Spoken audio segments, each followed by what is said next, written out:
창세기 39장은 요셉이 형들에 의해서 이집트로 팔려가서 종살이를 하는 내용이 그려져 있습니다.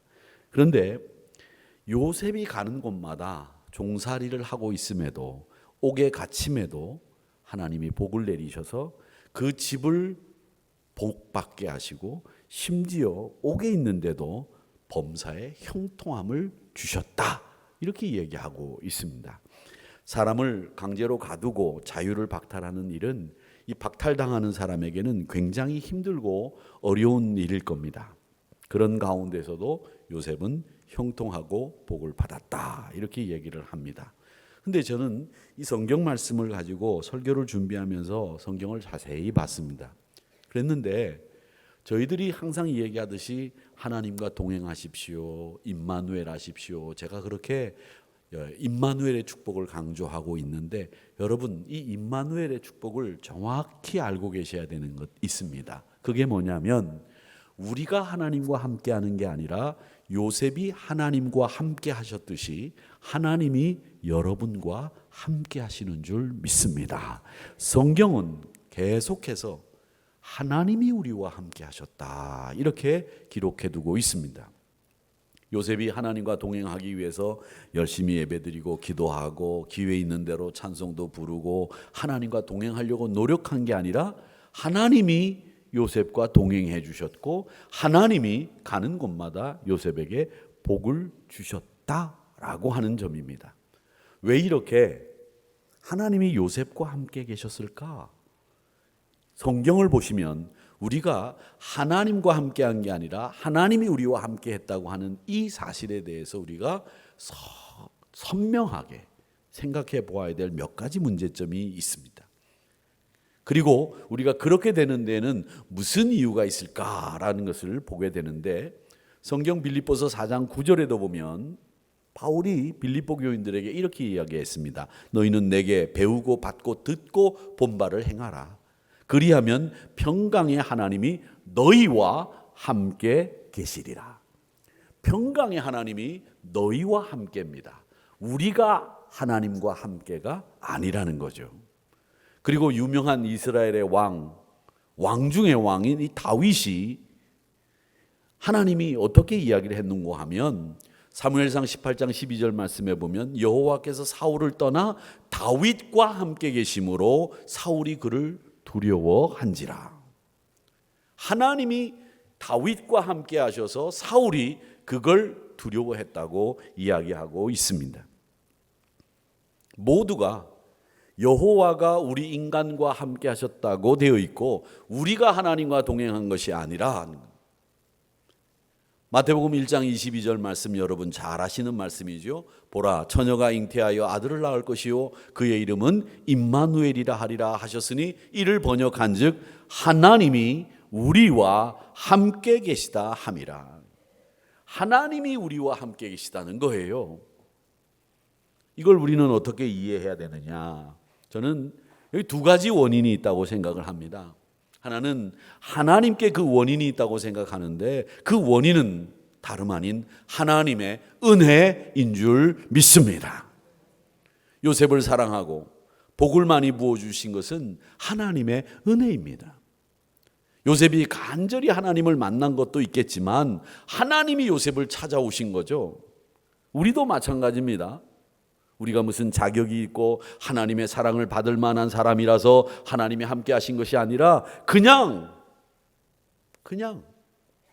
하나님이 우리를 사랑하시는 까닭에 우리와 함께 하신 거예요.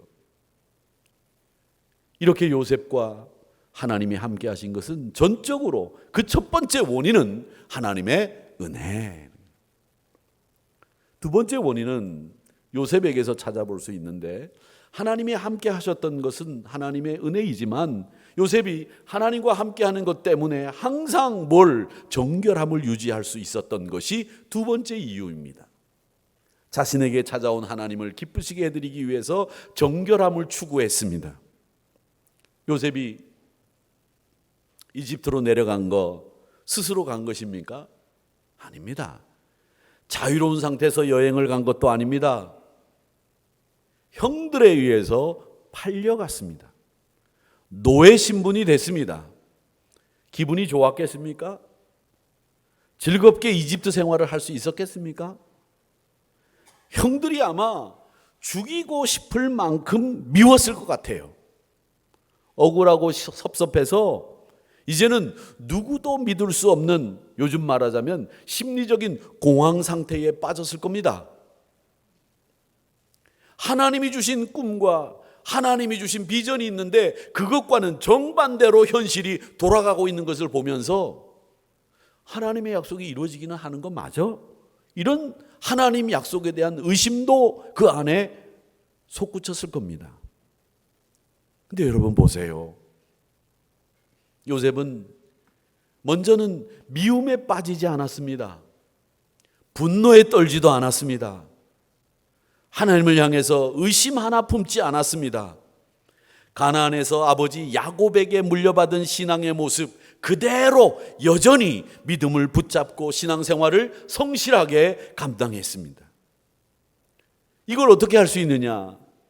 나중에 아버지 야곱이 죽고 난 뒤에 형들이 자기들이 예전에 요셉을 애굽에 판 것을 복수할까? 이제 아버지가 죽었으니까 그런 우려 때문에 요셉을 찾아와서 그 요셉의 마음을 떠봅니다. 그때 요셉이 형들에게 한 말이 뭐냐? 내가 하나님을 대신할 수 있겠습니까? 아닙니다. 그럴 수 없습니다. 하나님은 오히려 형들이 나를 이집트에 판 것으로 통해서 선으로 바꾸시고 많은 생명을 구할 수 있도록 인도해 주셨습니다. 이렇게 이야기하는 것을 볼 때에 요셉은 늘 하나님을 사랑하고 신뢰하는 신앙의 소유자, 하나님이 함께 하신다고 하는 것에 대한 자신의 정결함을 유지해야 된다고 하는 각오, 이런 것이 변함이 없었기 때문에 하나님이 요셉을 가는 곳마다 복받게 하셨고 심지어 옥에서도 형통함을 더하셨다라는 겁니다. 사랑하는 성도 여러분, 우리가 살고 있는 세상에 보면 정말 많은 사람들이 이 미움에, 분노심에 사로잡혀 있는 것을 봅니다. 돈 때문에, 관계 때문에, 형제들끼리도 평생 안 보고 사는, 원수처럼 여기고 사는, 그리고 원망하면서 사는 일들이 얼마나 많습니까? 여러분, 자식들에게 돈을 물려주려고 생각하지 마시고 자식들에게 믿음을 물려줄 생각을 하셔야 됩니다. 그것 때문에 형제들이 의간하고 원수처럼 사는 가정들이 얼마나 많은지 몰라요. 또 어떤 사람들은 분노와 증오심이 그를 사로잡아서 그의 삶이 지금 무너지고 있는데도 그걸 모르고 살아요. 점점 타락의 나락으로 자신을 망가뜨리면서 살고 있는 것을 몰라요. 그런데 문제는 또 있습니다. 뭐가 문제냐?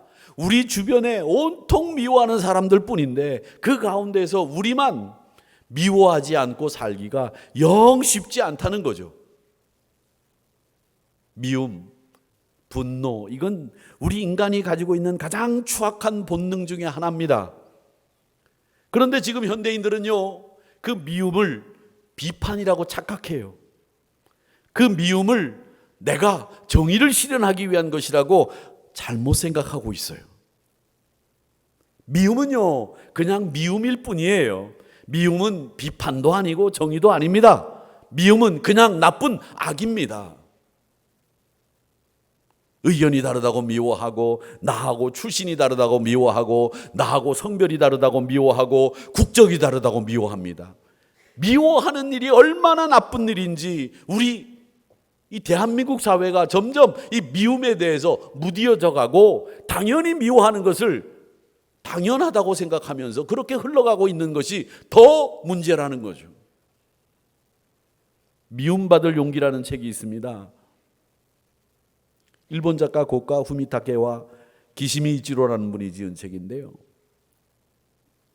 이 책에 보면 이런 말이 있습니다. 세상을 바꾸고 자기를 바꿀 수 있는 것은 다른 게 아니다. 용기다. 심지어 미움받을 용기가 있어야 세상이 바뀐다. 자기를 바꿀 수 있다. 그만큼 세상이 미워하고 있다는 거죠. 그만큼 많은 미워하는 사람들이 우리 주변에 있다는 거죠. 그런데 그 미워하는 사람들 가운데 우리 그리스도인들이 사랑하며 살 수 있느냐라고 했을 때 여러분 자신 있게 사랑하고 살 수 있습니다, 이렇게 얘기할 수 있겠습니까? 우리도 역시 똑같이 미워하면서 사는 것이 정상 아니냐, 이렇게 생각할 수 있다는 거죠. 우리는요 지금 이 미움이라고 하는 큰 악 앞에 그 악을 대면하고 있으면서 다들 그 미움이라고 하는 악을 다 합리화하고 다 자기 앞에는 자기가 옳다고 생각하면서 그거와 섞여서 지금 살고 흘러가고 있어요. 심지어 정치권에서도 어떤 특정한 나라를 미워하게 만들어서 이용하고, 그런 것들이 우리 한국 사회를 정말 나락으로 떨어뜨리고 있다는 거예요. 여러분, 어떤 누구를 미워해서 우리가 얻을 수 있는 이득이 뭐가 있습니까? 특별히 우리 그리스도인들이 누구를 미워해서 우리가 잘 살 수 있고 행복할 수 있습니까? 절대 그럴 일 없습니다. 그런데 요셉은요, 하나님을 경외하면서 사단이 우리에게 심으려고 하는 분노와 의심과 원망의 뿌리를 아예 내리지 못하도록 철저하게 막았어요. 우리가 미워할 것은 하나밖에 없습니다. 우리가 미워할 것은요, 사람이 아니에요. 잠언 8장 13절의 말씀에 보면 여호와를 경외하는 것은 악을 미워하는 것이라. 나는 교만과 거짓과 거만과 악한 행실과 패역한 입을 미워하느니라. 성경에서 우리에게 이야기하고 있는 미워해야 될 것은 딱 두 가지. 악을 미워하는 것. 그건 악을 미워하는 것인데 악을 미워할 필요도 없어요. 여호와를 경외하면 악을 미워하는 것과 똑같으니까 여호와를 경외하면 되고요. 교만하고 거만하고 패역한 입을 미워하면 돼요. 내 입이 그렇게 되지 않도록 나를 잘 컨트롤하는 걸 얘기하는 거겠죠. 악을 미워하는 것에 허락된 것은 악을 미워하는 것과 교만하고 거만하고 패역한 입을 미워하는 것 이외에는 사람을 미워하는 것은 성경에서 허락되어 있지 않다는 겁니다. 예수님이 마태복음 5장 43절 44절에서 뭐라고 얘기하셨습니까? 네 이웃을 사랑하고 원수를 미워하라고 너희들이 배웠지. 그런데 내가 너희들에게 다시 이야기하겠다. 너희 원수도 사랑하고 너희를 박해하는 사람을 위해서 기도해야 돼. 이게 내가 너희들에게 가르치는 교훈이야. 이렇게 말씀하셨습니다. 예수님의 교훈도 마찬가지죠. 사람 미워하지 말라는 거죠. 원수조차도 미워하지 말라. 그런데 이 요셉이 바로 그런 사람이었다는 거죠. 미움과 분노를 떠나 늘 하나님을 경외하며 신실하고 정결하게 자기의 삶을 유지하던 사람이 요셉이었다는 거예요. 그의 생애를 배우시기를 축원합니다. 축원합니다. 날씨가 추워지면 일단 우리 성도님들이 딱 이렇게 몸이 굳어져서 들어와요. 딱 이렇게 굳어지고 얼굴도 경직이 돼서 들어오세요. 교회가 따뜻해지면 이 경직된 몸이 쫙 풀리면서 설교가 한 15분 정도 싹 이렇게 진행이 되면 다음엔 무슨 소리 하겠다 이러면서 눈을 감고 그래서 잠이 이제 싹 듭니다. 그때쯤 되면 목사가 이제 분위기를 파악을 딱 하고 한 번쯤 이 조는 분위기를 깨는 분위기로 바꿔줘야 됩니다. 근데 요즘은 점점 웃을 일도 없어지는데 어떤 집사님이 항상 목사가 설교를 시작하면 조는 분이 계셨어요. 그래서 이 목사님이 그 집사님을 불러서 이제 졸지 말라고 가르쳐야 되겠다 이런 생각을 가지고 집사님을 불렀습니다. 집사님, 왜 설교 시간에 그렇게 매번 눈을 감고 조십니까? 그랬더니 이 집사님이 하시는 말씀이 걸작입니다. 목사님 설교 시간에는 제가 너무 안심이 돼서 편하게 좁니다.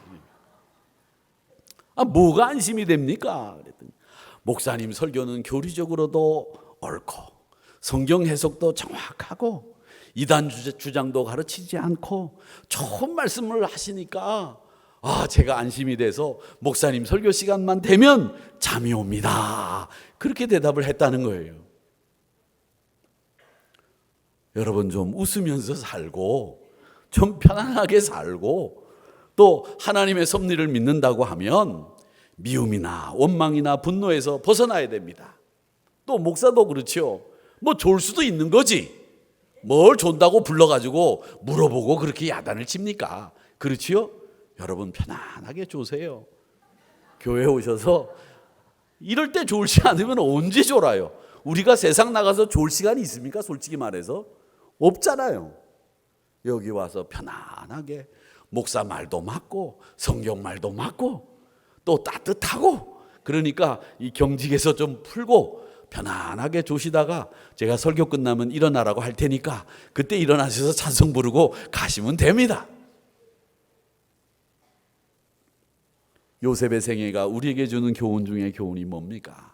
여러분, 우리가 다 형통을 원하잖아요. 그런데 그 형통에 미움이 끼어 있고 그 형통에 분노와 욕심이 자리하고 있다면 그 형통은 가짜입니다. 그 형통은 오래 못 갑니다. 그 형통 안에 헌신도 있고 은혜도 있고 사랑도 있고, 그리고 하나님 말씀이 내 안에 가득 차 있는데 내 삶이 형통할 때 그게 진짜 형통이죠. 그런 형통을 여러분 누리시기를 축원합니다. 요셉이, 성경은 요셉을 뭐라고 얘기하느냐 하면 요셉이 아름다웠다, 그렇게 성경은 기록하고 있어요. 아름다웠다라고 하는 표현은 사실은 남자에게 쓰는 표현은 아니잖아요. 여자에게 쓰는 표현이죠. 근데 이 말은 무슨 말이냐면 얼굴이 잘생겼다는 의미만 아닙니다. 모습도 그랬지만 그의 언행이 굉장히 매력적이고 사람들에게 호감이 가는 인물이었다는 거죠. 제가 언젠가 말씀드렸지만 만나고 싶은 사람이 되는 것도 참 좋은 일이지만요, 헤어지고 난 뒤에 또 만나고 싶은 사람, 헤어지고 나면 왠지 가슴속에 남는 사람이 더 좋은 사람이에요. 그런 사람이 누구냐? 속사람이 좋은 호감이 가는 사람이라는 거죠. 마음을 아름답게 갖추고 살면 호감을 주는 인상으로 바뀌고요, 호감을 주는 인상, 호감을 주는 사람이 우리 그리스도인들이 되어야 됩니다. 그래서 이 요셉은 축복의 통로가 됐습니다. 요셉 때문에 보디발 장군의 집이 복을 받았고요, 요셉 때문에 옥에 갇혔는데도 불구하고 그 옥이 형통함이 임했고 옥이 평강했습니다. 한마디로 요셉 때문에 주변 사람들이 다 복을 받고 형통했다는 거죠. 저는 그래서 이 요셉을 어떻게 이야기하고 싶으냐면 요셉은 다른 사람들에게 복을 입히고 요셉은 다른 사람들에게 은혜를 입히는 사람이다, 이렇게 말하고 싶습니다. 그 사람 곁에 가면 복이 입혀져요. 그 사람 곁에 가면 은혜가 입혀져요. 이 사람이 요셉이었다는 거죠. 사랑하는 성도 여러분, 이런 여러분들이 되시기를 저는 소망합니다. 축복합니다. 형통이 뭡니까? 오늘 3절의 말씀에 보면 형통에 대해서 얘기를 하는데 그의 주인이 여호와께서 그와 함께 하심을 보며 또 여호와께서 그의 범사에 형통하게 하심을 보았더라. 누가? 그의 주인 보디발이. 이게 요셉을 한마디로 잘 정리해둔 말입니다. 요셉에 대한 이 말처럼 요셉을 잘 정리해둔 말씀이 없습니다. 다른 사람들도 보니까 이 요셉과 하나님이 함께 하시고 하나님이 늘 요셉과 함께 하는 게 다른 사람들 눈에도 보였다는 거예요. 보였다는 거예요.